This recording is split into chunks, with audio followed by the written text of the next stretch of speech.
Attorney Chrissy, naulinigan namin na sabi mo para daw nabunutan ng tinik itong pamilya ng mga biktima po ng EJK.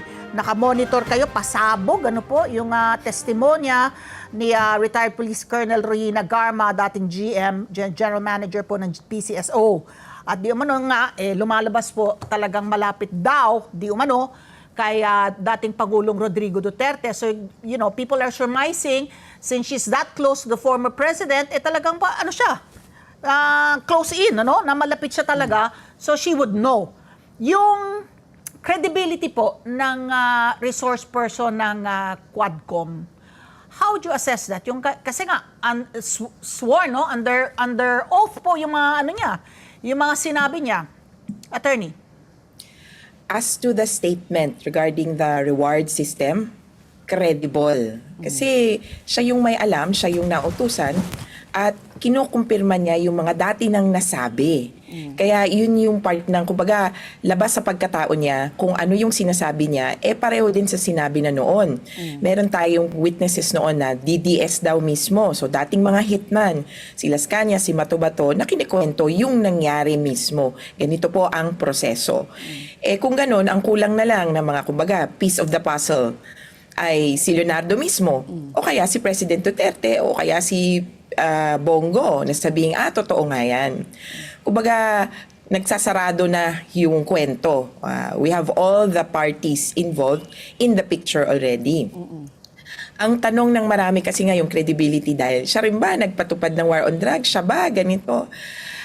Pwedeng paghiwa-hiwalin yung pagkatao ni Garma dun sa sinasabi niya, dun sa particular din na sinasabi niya. Kasi dun naman sa Dapicol killings, dinedenay naman niya yon.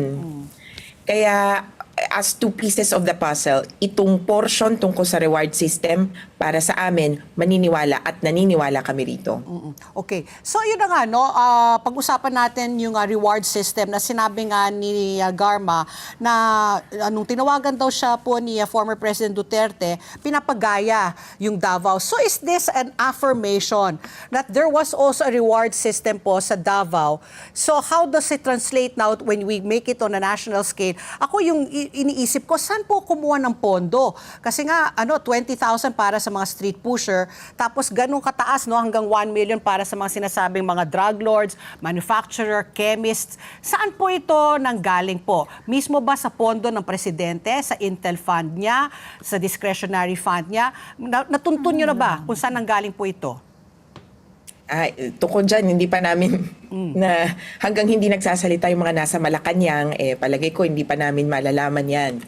Pero nung panahon na yan kasi si Duterte, pinauso niya yung confidential funds, intelligence funds, and so forth. Kaya posibleng doon, nung unang-una talaga, akala namin galing sa kumbaga quote-unquote official channels. Kasi yung PIDEA, DDB, so ito yung Dangerous Drugs Board, meron talagang silang program. Ang tawag doon ay Operation Lawmen. Kumbaga meron talagang reward, hindi naman rewards, no? Pero intelligence information kapag nakapagbigay ka tungkol sa mga wanted ng gobyerno, yun yung ibibigay. Inaabangan namin yun sa COABOL dapat yun. So makikita mo yun sa report ng ahensya. Pero hindi dun lumalabas yung ganitong reward system. Kaya sabi namin, mukhang under the table talaga to. Kasi hindi lang ang hirap i-declare. Kasi paano mo sasabihin walang paper trail. Walang paper trail. Ang hirap i-declare na bakit mo binigyan ng pera dahil nakapatay. Hindi dahil nagbigay ng impormasyon. Kasi yun yung nandun sa program na yun, yung Operation Lawmen. Tapos ang laki pa. Ang dami. Ang dami. Sa dinami-dami ng napatay. 20,000 to 1 million.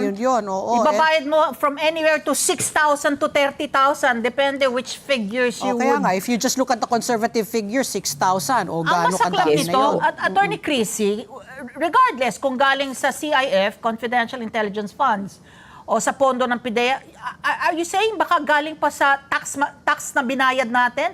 Ito yung buwis na binayaran ko napunta sa pagbayad sa reward system po ng ng mga pumatay ng EJK? Posible. Posible po yan kasi nasa konteksto to ng iba't ibang mga nangyari na noon.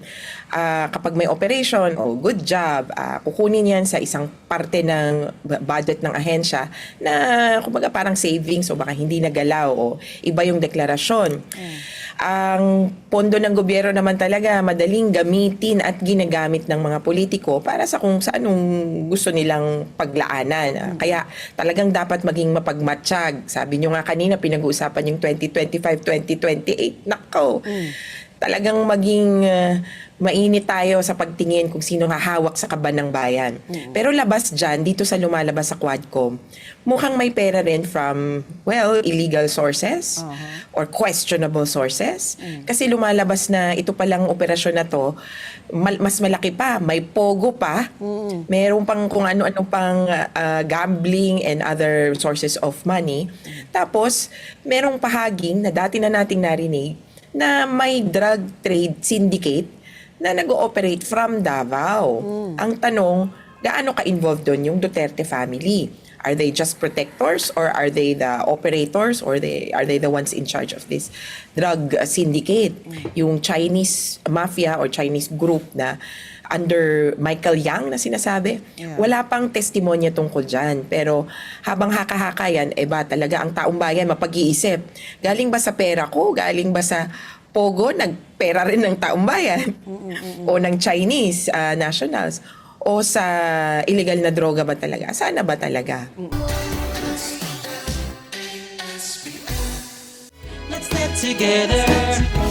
Sunday 25. Sunday 25.